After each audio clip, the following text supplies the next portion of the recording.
আমরা এই পুজো 15 বছর ধরে করছি। প্রথম পুজো শুরু করেছিলেন আমার শ্বশুরমশাই আর শাশুড়ি মা। প্রথম 2011-এ আমাদের বাড়িতে এই বাসন্তী পূজা প্রথম করেছিলেন।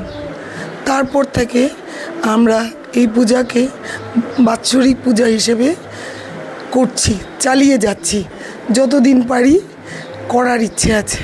আপনাদের এই পুজোর বৈশিষ্ট্য কি, কী ধরনের প্রোগ্রাম হয় বাড়তে কিছু? আমরা ষষ্ঠীর দিন মূর্তি নিয়ে আসি, তারপর সন্ধ্যাবেলা মায়ের বুধন হয়, তারপর দিন সপ্তমী। এবার পড়েছে সপ্তমী দিনই কালী পুজো, কারণ সপ্তমী দিনই রাত্রে অষ্টমী তিথি পড়েছে, সে কারণে আমরা সেদিনই কালী পুজো করেছি।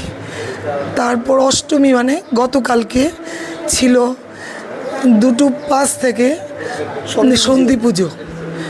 সন্ধি পুজোর পরে আজ নবমী। আজ আমাদের সন্ধ্যার সময় সাংস্কৃতিক অনুষ্ঠান হবে।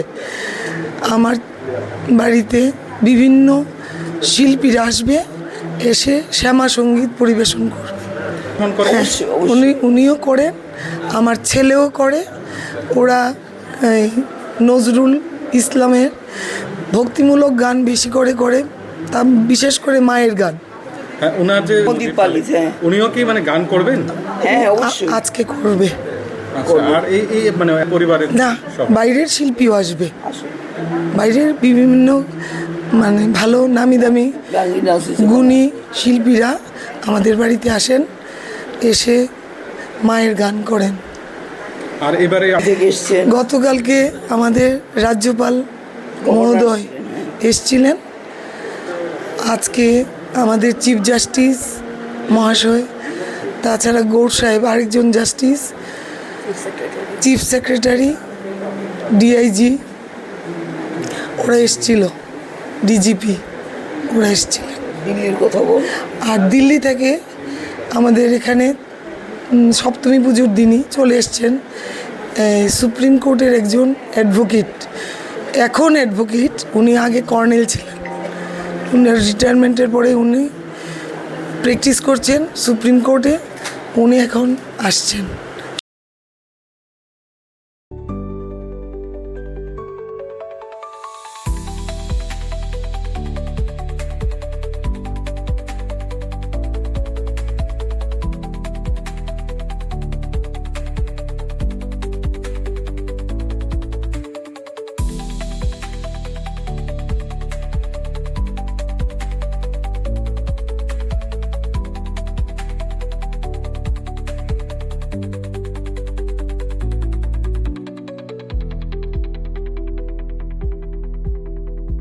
আমাদের পুজো খুব ভালো হয়েছে। বাইরের থেকে বিভিন্ন মানুষরা এসছেন, গুয়াহাটি থেকে এবং দিল্লি, কলকাতা, সব জায়গা থেকে আমার দাদারা এসছেন, দিদিরা এসছেন, বোনরা এসছেন। আমরা খুব আনন্দ করে এবার পুজো কাটালাম। এবং কালকে মায়ের দশমী, আজকে নবমী ছিল। আমাদের বিকালে সাংস্কৃতিক অনুষ্ঠান আছে এবং কালকে মায়ের দশমী, বিজয়া দশমী আমরা সবাই পালন করব একসাথে। এবং এই আশা নিয়ে যে প্রতি বছর আমরা করতে পারি এবং আগামীবার আবার খুব ভালো করে মায়ের পুজোটা করব, এটাই আমার বলার ছিল।